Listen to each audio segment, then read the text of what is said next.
The Bill Clark Show, presented by Dr. Pepper. And now, Coach Bill Clark. Welcome in another edition of the Bill Clark Show, presented by Dr. Pepper, Buffalo Rock, Pat Smith, along with Coach Bill Clark, Landrum Roberts, and Molly Robinson. Coach, week 0 in the books. How was it for you? Did you enjoy the festivities? Yeah, I mean, we were back, and it was just good to see it, even if it was overseas, and but we had a bunch of games and a lot of good stuff to watch, and as we talked about, the chance if you could play week 0 and have the week off, of course, who wouldn't? But it was great to get started. Obviously, we got a lot of great stuff ahead of us this week. Are you wanting, if you schedule that week 0 game, are you wanting to have that off week in week 1, or you just want to keep it rolling? It's all according to who it is. I mean, if I could get as an FBS, if I could get an FCS game, if I could get a game, that's what they would do if they schedule smart. The problem is if you played somebody tough and you really were coming back from that, it could be a problem. I would assume that they either took it off or tried to create an FCS game. I didn't look at their schedule. I should have. All right, let's start with tomorrow night as week 1. We have UAB, we've got Auburn, and then we got Alabama Thursday, Friday, and Saturday. We've got 3 straight days of where the major schools in the state are opening the season. Let's start with that first one as UAB takes on Alabama State. I'm not asking you to give us a prediction or a score because we all assume that that's going to be a UAB victory. But just talk about that first game, especially on a Thursday night for UAB to try to get out on the right foot. Yeah, that was such a big thing for me to try and play on Thursday. I loved it. We got to start practicing a few days earlier. We gained some rest afterwards, and we were the only game, because Alabama and Auburn were playing on Saturday. I was always looking for a chance to get off their schedule. When could we get out early, when we could play early? I tell you, Alabama State, Alabama A&M, they're going to bring great crowds. It's a big game to them, and of course you got the fact, the slight of not being an FBS player, maybe some of those players transferred. I think they're excited about this matchup. I do think UAB, I really personally think we're going to see a better team because what I'm understanding who's coaching their defense. I'm hearing it from you guys. I've heard it on the streets, I think they've taken steps there. Now, personnel, we shall see. But I think that's going to be a good matchup. And, of course, obviously you want to get off on a great start. You've got Ryan Lewis, who was the defensive coordinator at Alabama State the past 3 seasons. Very good defense, number 3 nationally last year in FCS. But trying to prepare nowadays, it seems like it'd be even harder. With the transfer portal, you mentioned personnel, exactly what you're going to get. How are these coaches doing it right now? They're trying to get it's like, you're trying to just find any info, any scrap of, what's Phil Steele saying? What is somebody else telling you? That's what I used to say. The more our guys would report, the more you help that opponent, because they don't really know. So, you got to put a depth chart. You got to do those things because I want to know, for example, the quarterback. That's it. Well, of course you want to know the quarterback, but is he a runner first, thrower second? But I look at all those. What's the running back like? What kind of hands did he have? Is that somebody they would feature? Because we're always trying to do that with coaches. Just like now, Alabama State's trying to go find UAB's new defensive coordinator. All right, he was an analyst last year. What did he do in the past? So he's going to have an advantage because he knows what he's going to do, but they don't. So there's going to be an advantage for UAB. They're just on a new coordinator. All right, let's go to Friday night. Baylor is hosting Auburn. Landrum and I had on the show earlier this week a conversation with a media member in Waco, and he says this is the biggest game in McLean Stadium history. An SEC team coming in. A lot of thought about Baylor kind of turning the corner with Dave Aranda. Yeah. Are we as media, are we putting too much pressure on this game for Auburn to be successful? No, I don't think so. I think this is the game I'm going to pick, as we talk about what's your game of the week. To me, it's the game of the week because Auburn's going into a hostile environment. It's probably not the team that they're going to see better teams, but Baylor's had all this time to prepare. It's at home. That was one of the stadiums I used as we were doing Protective Stadium. I love that stadium. Of course, Art Briles. Where's the river? Did you not put a river in next to Protective Stadium? I worked on that. We didn't get to that, but a super cool. It's about a $275 million stadium. Great luxury boxes. A lot of the ideas when we were trying to get off the dome idea. Anyway, back to Auburn. I think we all know. What happens at quarterback. What do they look like? What do these receivers look like? All those things. I don't know how good Baylor is, but I think it's going to be a good matchup. Obviously, on Friday night, we're going to be calling a little trustful game, so we're going to have some Auburn over on the side. We're going to be checking that out, but that's going to be a big game. What do you want to see from Hugh Freeze in particular? I'd like to see consistency. I'd like to see those calls that they seem to, the kicking situations last year. I hate to say it, but, we're at our event last night and people were talking about the first and second and third down comments. And we got to see how good this quarterback is. Now the question is, how good is he? He got beat out last year at Oklahoma. Maybe there was an injury. Obviously, we saw what he did at Alabama with a lot of him running the ball, which I think fits Hugh's offense. So there's so much unknown, and like anybody, you got all the people that they brought in that are new. Interesting, the Alabama-Florida State game. Bama's still a 13.5-point favorite, but some injury news on the defensive front for Alabama. Their top defensive lineman, Tim Keenan, he injures himself. Word is that he's probably going to have tightrope surgery on his ankle, so that means multiple weeks he's not going to be out. Yep. So just Bama going on the road. Landrum and I kind of compared it to the Wisconsin game last year for Bama under Kalen DeBoer, like taking the team on the road, but now you're playing a hungry Florida State team. What are you looking for from the Alabama side of things against the Seminoles? Every word on the street that I hear is how good Alabama is, that they've really taken a step. Obviously, I think they've said they turned the notch on how their offseason went. They were tougher. They held them more account. That was one of the questions last year, that people were slipping. Granted, you don't have to be Nick Saban. The difference between him and Coach DeBoer is, one's a defensive-minded guy, one's an offensive-minded guy. I want to see that. I want to see that difference. I think talent-wise, there's no doubt they're up there. Huge deal with Florida State with Gus Malzahn. Florida State was bad last year, almost awful. Can they make that big a turnaround in a season? Granted, you can go get people. Norvell's on the hot seat, at least. Maybe not firing hot seat, but he's on the hot seat after that year last year. Gus Malzahn, something to prove as an OC. What's he getting out of? I'm excited about that matchup to see what he does offensively against Alabama, who everything has told us how good they are. Biggest fear, I think, for the rest of college football, Coach, is that Alabama is able to replicate not only on offense what they did in the first half versus Georgia at Bryant-Denny last year, but now the added edge of having Ryan Grubb, having a team that's coming back, and the returning players on that team having a little bit of a chip on their shoulder and trying to get that swagger back. I think that's the fear among the other college football programs not named Alabama this season. That's what you really want. You want to be good and still have something to prove, and I think that's exactly where they are. They did add a huge component of getting OC back for him. Now he's got two OCs. He gets to kind of go back to the role where he's involved, but he still gets to be the head coach. Y'all keep bringing it up because y'all get it. That's what it looks like. That's him getting that guy along with their personnel. Everything we hear is better. They lost those defensive defections at the end of the year, right before they start. Those DBs, if we remember, really I think affected them. Even though I thought Kane did a solid job. Can they be that Alabama? But I think that's a great point, Leonard. That chip on the shoulder it means a lot. Texas and Ohio State, first ever in week number 1 that a number 1 and number 2 is playing each other. Now in this world of NFL mentality, we got to get used to, like in the old days, whoever lost that game, you might say, they're not going to be able to play for the national championship. It really doesn't matter now in the world of the college football playoff expansion. But in regards to Arch Manning, too much pressure on him coming in there as the savior and the guy that's going to finally put Texas back on the map? I don't think so. I think this is what it is. He was brought up in this world. He's probably as insulated as anybody because he's got somebody in his ear who's been there, done that. He's got a granddad telling him that. He's got dad and uncles and saying, look, this is what it is. He was brought up for that. I think he's going to relish it. But we'll see. I think the question, and we're hearing how Ohio State's down comparatively, and maybe so comparatively, but I just, they got too much money. They're well coached. I don't see it.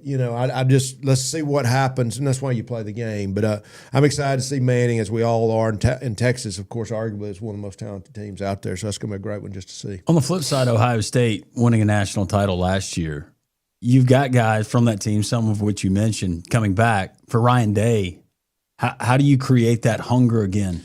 Yeah, that's what we're going to see. There's human nature. There is the build. You're going to relax, but there's also we've now proven we can do it. We know what it looks like, and we want to keep doing it. You know, and I always said after the first one, I immediately, and this was, immediately we came and broke it down with everybody that wasn't a senior on repeat.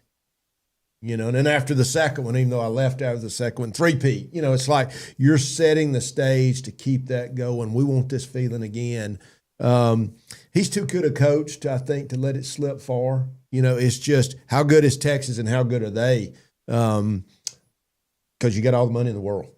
Another marquee matchup, and you know this program well, Clemson is going to be hosting LSU, the Battle of Death Valleys. Man, this is tough on Brian Kelly. Brian Kelly has not won that first week game. It's put them behind the 8-ball. You're going into a hostile environment. Many people have Clemson potentially playing for the national championship. Too much pressure, you think, on Brian Kelly? Or are we once again the media creating something that really doesn't need to be there?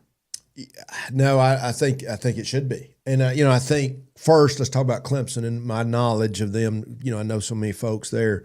They're feeling really good about their team, about their experience, about their toughness. They really feel like their D-line is kind of back close to what they had when they were really good. If you go back and look at those teams, I mean, they were very talented on defense. They feel like they're close to that now. And, of course, you cannot overestimate having this returning quarterback with all the experience. Oh, and then it's at home, which is a pretty good, that's a pretty good home field advantage for Clemson. But LSU's got their quarterback back. They got something to prove. Kelly's got something to prove. That's going to be I almost said that was my matchup if I hadn't picked Auburn. And if there wasn't enough pressure on Brian Kelly with the previous season openers he's had at LSU and the struggles there, now it's been made public.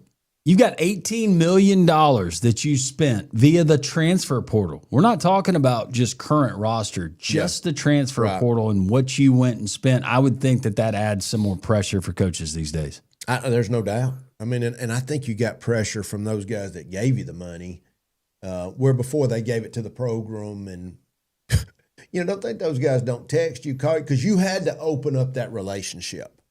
You'd go speak at this, now not like at UAB where I am having to open that relationship up because we're just trying to build a building, but you're involved with your boosters. But now, Pat Landrum, I got to have this money to go get Johnny over here. You think they don't have your phone number and aren't involved? You've opened that up big time, and I think that's more pressure. And I know this used to be a no-no, but if you're that booster, you have that relationship with Coach, Johnny's not getting the football. Now, that's a question. I have not even thought about that question because that's so far from my I always tell that old Nick Saban story. He told me, I still remember the first time he's telling me the Art Modell story. They had signed Pepper Johnson. I think I've said this before. He said he's down there on the field. He said he's in the huddle. They've got the defense returning, and that was before a lot of the free agency. Everybody's back, all 11. They had set the record for the least points. I don't know if it was on average or for the season, ever. The best defense, arguably, of all time in the NFL. They just got Pepper Johnson as free agent. He's at the end of his career, and they've got the balcony overlooking the practice field. Pepper Johnson has just gotten there that day. He's in street clothes. He gets hollered down at, why the blank is Pepper Johnson not in the huddle? I've paid at that time $1 million for him. Now, $1 million would be nothing now.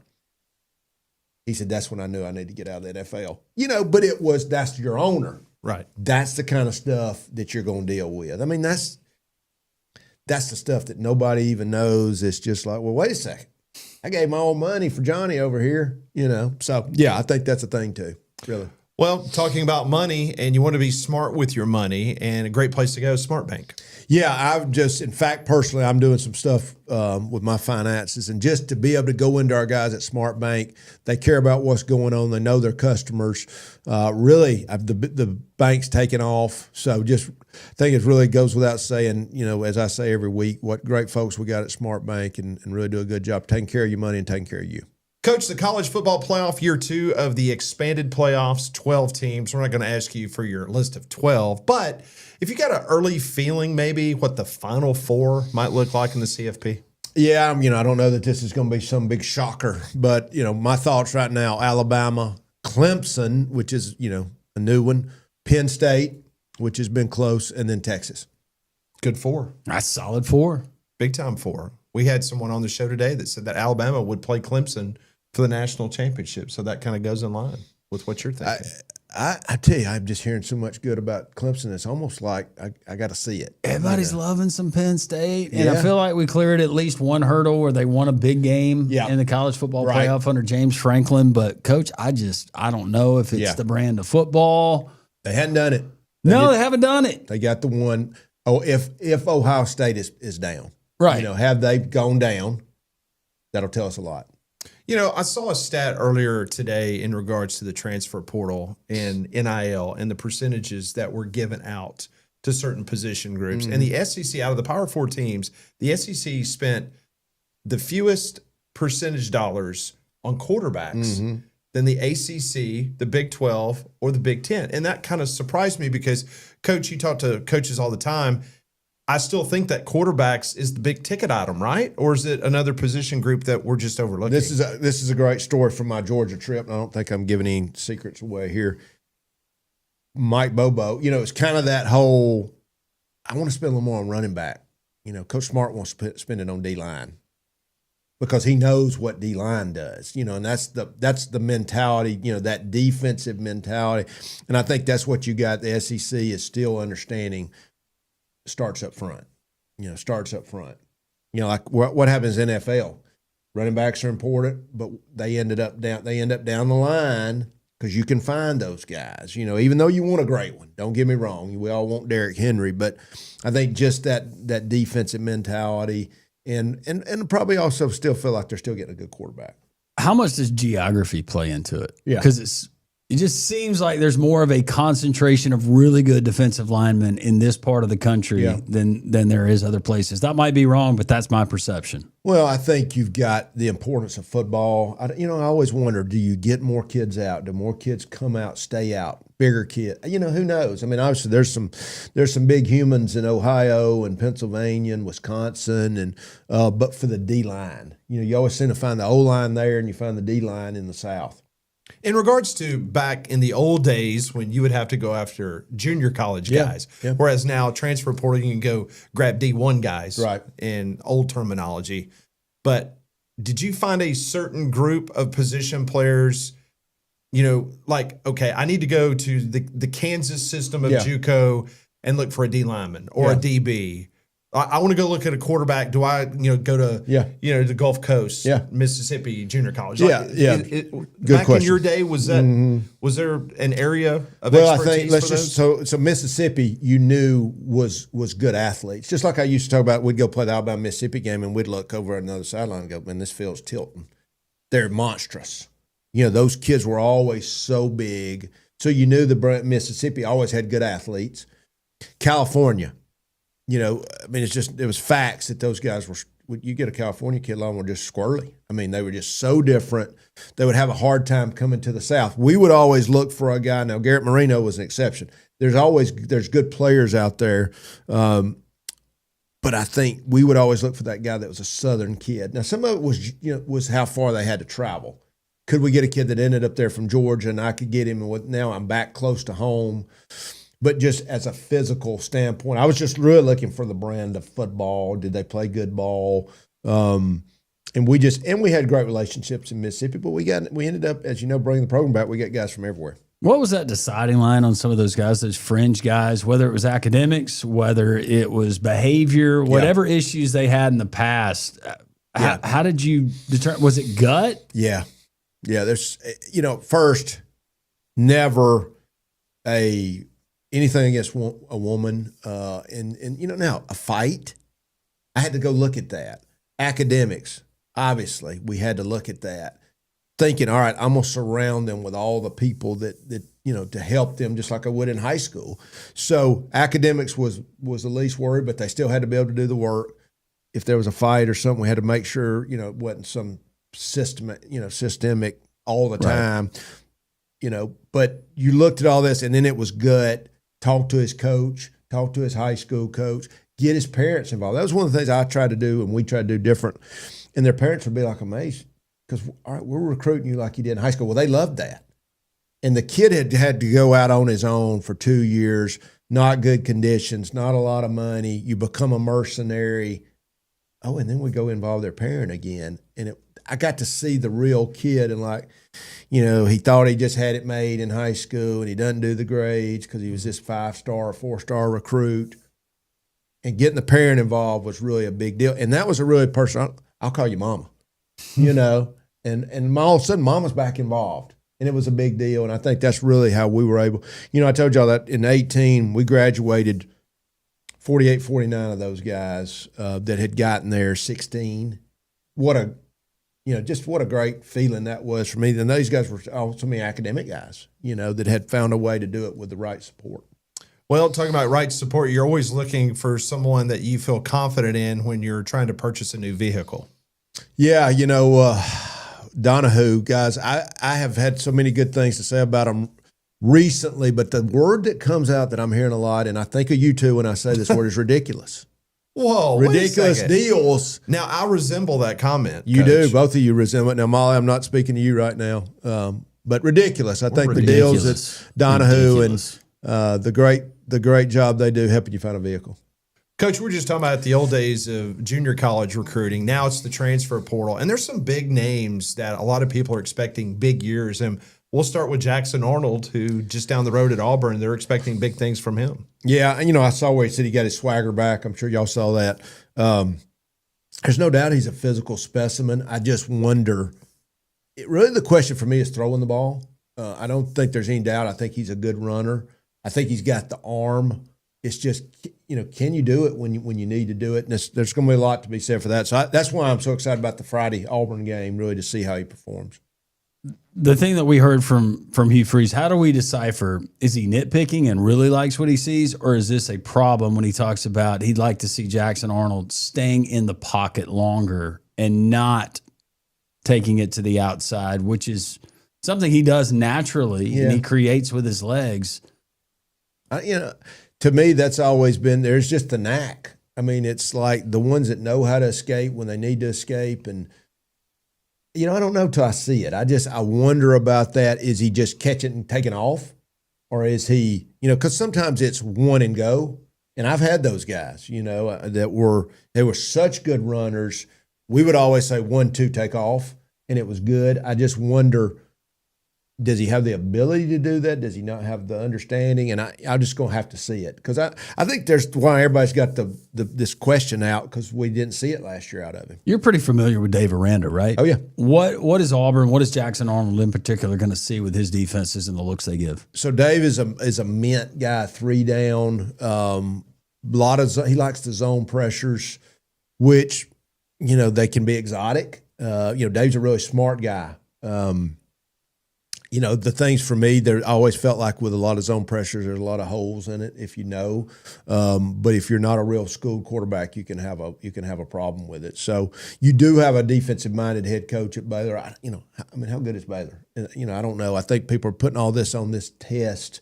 I don't know how good they are. I think he was kind of on the hot seat before, but I do know he's very smart. He's a defensive guy, home opener. So that should make it all good. Another transfer portal guy that Landrum and I met in Atlanta during SEC Media Days is John Mateer, who's coming from Washington State with his offensive coordinator and his quarterback coach to Norman, Oklahoma. This is a guy that you and Landrum, you were talking during the break about the comps of the Army quarterback from last year, except this John Mateer can throw the ball a little bit more. Yeah. He looks like a linebacker playing quarterback. Yeah. To me, he did, even in street clothes. Yeah, I think what a great move to bring the quarterback coach and the coordinator that knows this guy, knows what his strengths are. That's how you do it. I mean, I think that was very smart. I think Coach Venables, he knows where he's going to be. He's going to be on the defensive side of the ball. And so that was a great move. And this guy's obviously got – the hype is there and sounds like he's got the physicality to back it up. Another good move, Webb Concrete and Building Supplies back as a major sponsor here on the Bill Clark Show.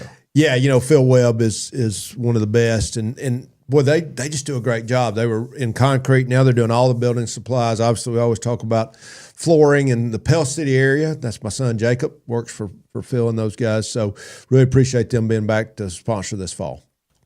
Coach, a lot of names on a hot list in regards to the Heisman Trophy. We haven't seen really anybody that's on those lists play football yet this season, but just a couple of names. We've already talked about Arch Manning, but anybody else that maybe catches your eye as you head into week one? You know, Caleb Downs, I know he's a defensive guy, but man, what a great player. Obviously, you know, just the normal Nussmeier at LSU, and I think Klubnik, you know, of course, hearing from Coach Gross at Clemson, what a great camp he's had. Ryan Williams, of course, is going to be on the list. You know, I don't know. Did people start finding out where he was at last year? But, you know, he kind of slumped on us. But, you know, there's no doubt what a talent and how he started. So, you know, it's just, I guess this is really way early, isn't it? No Nico? No Nico. He got beat out, didn't he? Yeah. Darn.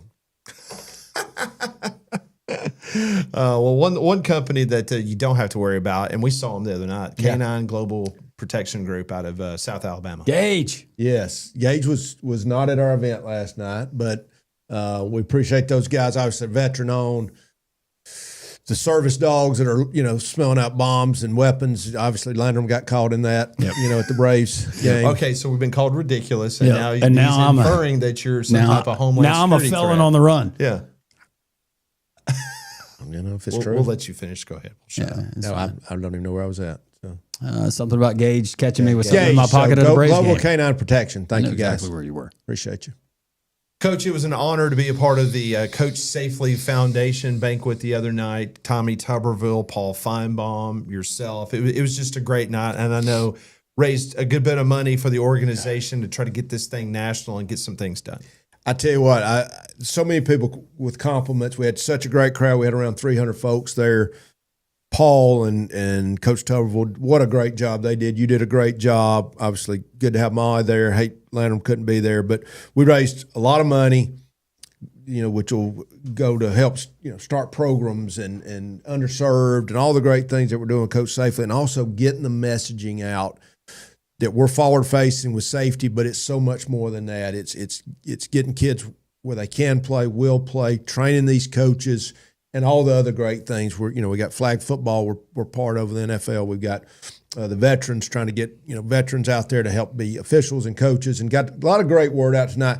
And then Paul and Tommy did a great job and made it fun, and left there. I think people want to come back to our next event. We'll have something in the spring and again in the fall, fall next year. And one thing that what was really cool last night is you asked the question to the audience, how many of you have taken our course? How many of you have been certified? Yeah. And it was overwhelming. Yeah. The number of people, whether you're a young person that's starting a young family, or maybe you're in your mid-60s, people were raising their hand because it's that important. And we had 10 coaches from around the state that we got to recognize that had been Coach Safely coaches, and, you know, got to give them signed football and recognize those folks. And, you know, like I said, this is their second thing. They got other jobs, they got other responsibilities, and they're coaching because they love their child and these kids they're helping out. You've had so much success with the Coach Safely, and it's extended to all different, I think, originally just thought about coaches, but so many different folks that are involved with sports. I want to extend it.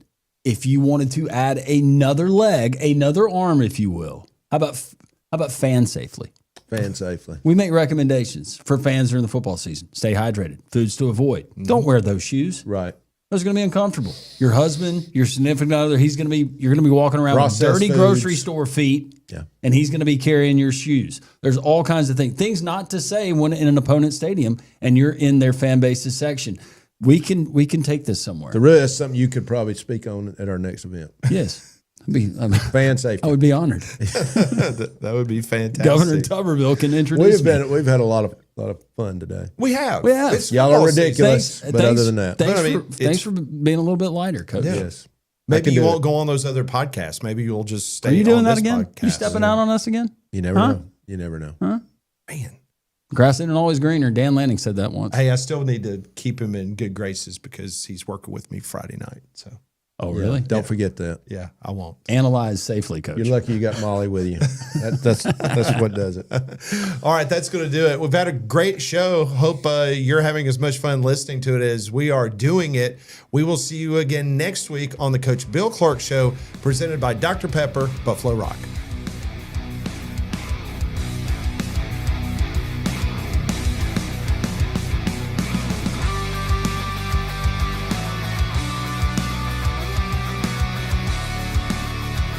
This has been the Bill Clark Show, presented by Dr. Pepper.